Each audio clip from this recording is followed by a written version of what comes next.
Halo Sobat Po, kembali lagi bersama saya Charissa Telos Majutak di Po, Podcast of History. Nah, episode kali ini kita akan membahas tentang kerajaan Islam di Indonesia. Tapi seperti biasa, saya di sini nggak sendirian karena saya ditemani oleh dua bintang tamu yang kece-kece nih. Ini dia kita panggilkan, yaitu Guido Simbolon. Apa kabar Bang Guido kira-kira? Kabar baik ya, kebetulan King RRQ masuk playoff ya. Wah. Oke, puji Tuhan ya kabarnya baik. Nah, bintang tamu kita yang satu lagi yaitu ada Geral Siregar. Halo Bang Geral, apa kabar nih? Baik, sangat baik, tetap baik. Wow. Semoga baik oke. semuanya. Puji Tuhan ya. Nah, Sobat Po apa kabarnya nih? Semoga baik juga ya. Nah, karena episode kita ini membahas tentang kerajaan Islam di Indonesia, tapi sebelumnya itu aku dengar-dengar nih kan Sobat Po, kedua bintang tamu kita ini itu katanya tertarik banget nih sama yang namanya sejarah. Bener nggak sih? Banget sih, banget. Oh, Pakai banget. berarti nggak salah dong diundang ke Po. Ya. Nah, oke, langsung saja. Karena ini tentang kerajaan Islam di Indonesia, aku mau nanya nih sama bintang tamu kita, ada nggak sih kerajaan Islam yang kalian suka? Kan ini banyak nih, satu aja yang paling menarik perhatian kalian. Yang Ada nggak? paling menarik sih kalau aku pastinya Mataram Islam Iya, kerajaan Mataram Islam sih. Mataram Islam Oh, masih Guido juga sama. Iya, sama. eksis, masih ada, masih kita dapat temui sampai sekarang. Iya. Alasannya nih gimana? Alasannya itu kayak mana nih? Kenapa kalian bisa memilih kerajaan Mataram Islam ini sebagai kerajaan yang menarik perhatian kalian? Mungkin bisa dijawab oleh Bang Guido terlebih dahulu. Kerajaan Mataram Islam ini kerajaan yang unik ya. Awalnya dari sebidang tanah yang dikasih bisa menjadi kerajaan yang sangat besar, yang dikenal sama semua orang. Bahkan sampai sekarang itu masih eksis. Dari sebidang Tanah doang. Sekotak Wow. tanah Iya. Keren di banget kota ya. gede, Yogyakarta. Oh, berarti kerajaan Mataram ini di Yogyakarta. Di Yogyakarta awalnya sebidang tanah. Kemudian hal yang buat menarik itu bahwa Mataram Islam masih eksis dan masih ada sampai saat ini. Dikala banyak kerajaan yang memang sudah mundur atau sudah tidak ada lagi, Mataram Islam masih ada. Gitu. Yap. Nah, kerajaan Mataram Islam ini sendiri, ini kapan nih dibentuknya? Kapan dia didirikan?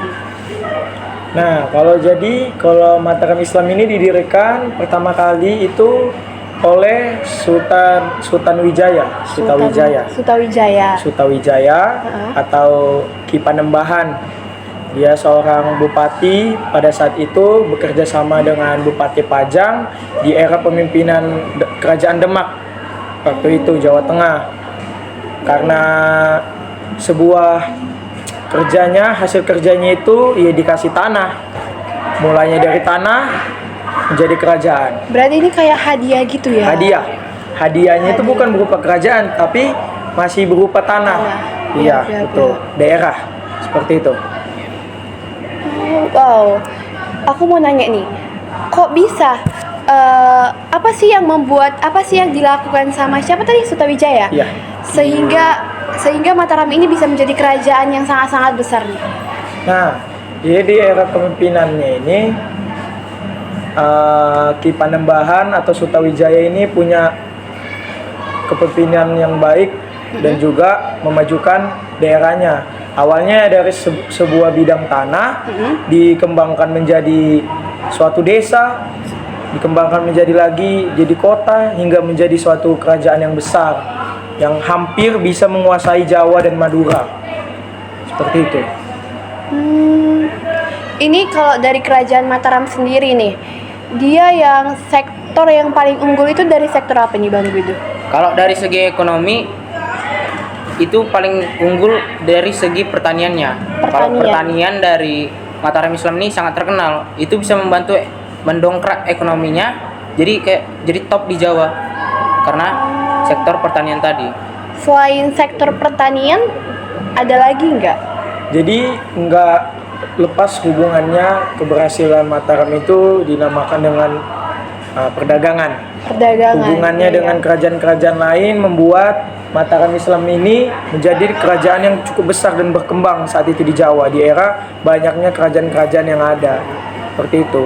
Oh, Jadi dia punya relasi ke kerajaan Islam lainnya, melakukan sebuah perdagangan ya dari segi rempah-rempah, padi, beras atau hasil-hasil alam lainnya. Memang Mataram ini cukup ada atau cukup kuat. Seperti itu. Membuat pemerintahan Mataram Islam cepat berkembang. wow, sangat hebat ya. Nah, aku pernah dengar nih, pernah baca kalau misal ya kerajaan Mataram ini itu terpecah jadi 4 bagian. Itu karena apa itu? Pecahnya Mataram ini nggak terlepas dari sengketa atau konflik Masalah keluarga. Masalah keluarga. Nah, oh iya, itu kok bisa? Kok bisa mereka tiba-tiba ada masalah keluarga? Pasti kan ada alasannya gitu. Jadi di kepemimpinan Sultan Agung ini kan lagi masa jaya-jayanya.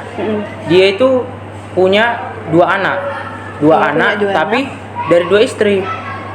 Yang pertama dari ratunya Amangkurat dan satu lagi itu dari selirnya. Karena ini 2 anak tapi dari 2 istri dan kebetulan mereka ada masalah keluarga, ini akhirnya dipecah melalui proses Perjanjian Giyanti. Perjanjian Giyanti. Dipecah 2 dulu, belum dipecah 4. Oh, jadi 2 dulu. Iya. Ya. Nah, isi dari perjanjian Giyanti ini apa nih kira-kira? Nah, jadi saya ulang lagi bahwa budaya di dalam kerajaan ada namanya putra mahkota. Raja atau pangeran yang berhak menjadi pemimpin selanjutnya adalah seorang anak atau seorang putra dari ratu. Iya, dari Istri sah, bukan selir. Jadi yang harus melanjutkan kepemimpinan itu adalah anak ratu atau ibaratnya anak sah atau ibaratnya anak ratu, bukan anak selir. Nah, lanjut lagi ke situ karena memang kedua anak ini dari 2 ibu yang berbeda memiliki kepribadian yang sangat dermawan, sangat bijaksana. Mereka ini terjadilah konflik keluarga. Konflik keluarga ini menimbulkan perpecahan. Perpecahan itu selanjutnya disepakati dengan perjanjian Giyanti. Jadi terpecahnya Mataram Islam itu tidak lepas kaitannya dengan penjajahan VOC atau bangsa Barat Belanda ke tanah Jawa. Jadi Belanda memecah dengan menggunakan taktik adu domba, memecah 2 kerajaan ini karena memang kondisi kerajaan ini sudah konflik internal, diserang juga dengan kerajaan Islam lainnya, kerajaan-kerajaan tetangganya.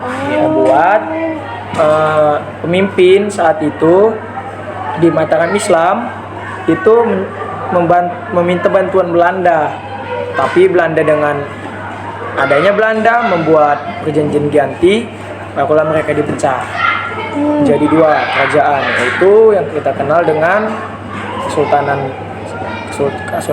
Surakarta dan Kesultanan Yogyakarta. Oh, itu masih terpecah 2 dulu. Terpecah 2. Terus yang Menjadi 2 terpecah bagian. jadi 4 itu gimana lagi tuh? Nah, selanjutnya bisa terpecah 4 ini hampir sama sebenarnya, kasusnya ini hampir sama, di mana Surakarta ini terpecah menjadi 2 lagi, yaitu Kesultanan Surakarta dan Kadipaten Mangkunegara. Dan hampir sama kasusnya karena Lagi-lagi konflik karena konflik dalam internal keluarga. Dan gara-gara VOC juga. Iya.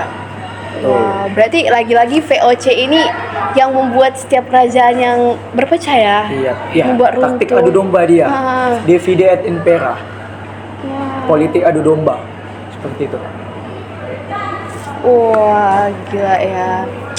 Sepertinya ini kerajaan Mataram masalahnya agak-agak rumit ya, tapi malah itu yang membuat menarik dari kerajaan ini. Jadi terkenal dan sampai sekarang bisa bertahan di era modernisasi yang ada di dunia. Wow, sangat awet juga ya. Iya. Nah, Sobat Po, kalian itu harus gimana ya? Harus mulai juga tertarik dengan pelajaran sejarah karena selain kita mendapat apa yang terjadi di masa lalu, kita juga tentu mendapat pelajaran dari Iya. Setiap kisah, kejadian setiap ya kejadian yang itu terjadi. dijadikan suatu pelajaran. Nah, zaman sekarang ini kan, zaman Gen Z itu banyak sekali generasi-generasi yang kurang suka sama pelajaran sejarah. Bahkan mereka anggap cuek gitu loh. Itu gimana nih pendapat kalian sebagai siswa yang suka, yang tertarik sama pelajaran sejarah? Gimana kalian menganggap sifat dari generasi muda sekarang yang cuek sama pelajaran sejarah? Saya pikir gue dulu, Cok. Iya, Bung Guido silakan. dulu kasih pendapat. Jadi sebenarnya pelajaran sejarah ini memang kadang-kadang dilihat membosankan ya. Karena cuma mengulang-ulang kejadian yang udah terjadi. Tapi sejarah ini nggak bisa dilupakan. Sejarah ini dari masa lalu lah bisa Kita terbentuk masa sekarang. Iya. Dan dari masa sekarang lah bisa terbentuk nanti Masa masa depan. depan. Jadi kita harus selalu belajar dari masa lalu. Gak ada orang belajar dari masa depan. Belajarnya itu dari masa lalu. Iya. Benar banget.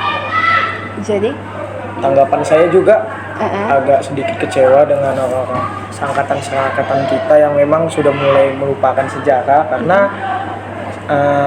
banyak pelajaran penting yang bisa kita kutip dan bisa jadi amanat bagi kita. Jadi segala peristiwa dijadikan suatu pengalaman karena pengalaman adalah pelajaran yang paling terbaik. iya. Ya, Kita bisa belajar dari pengalaman itu untuk mewujudkan masa depan yang lebih baik.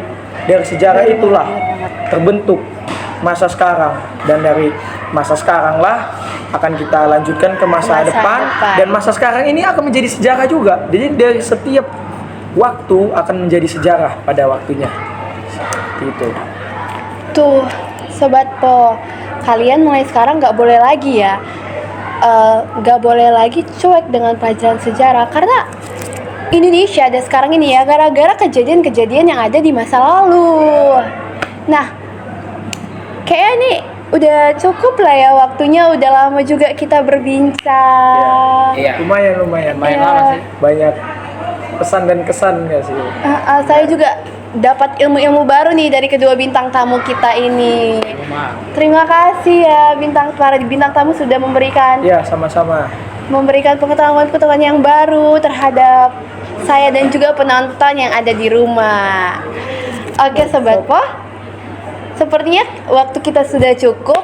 Nah, kami di sini pamit undur diri ya. See you di episode selanjutnya. Bye bye. Bye. Bye bye. Bye.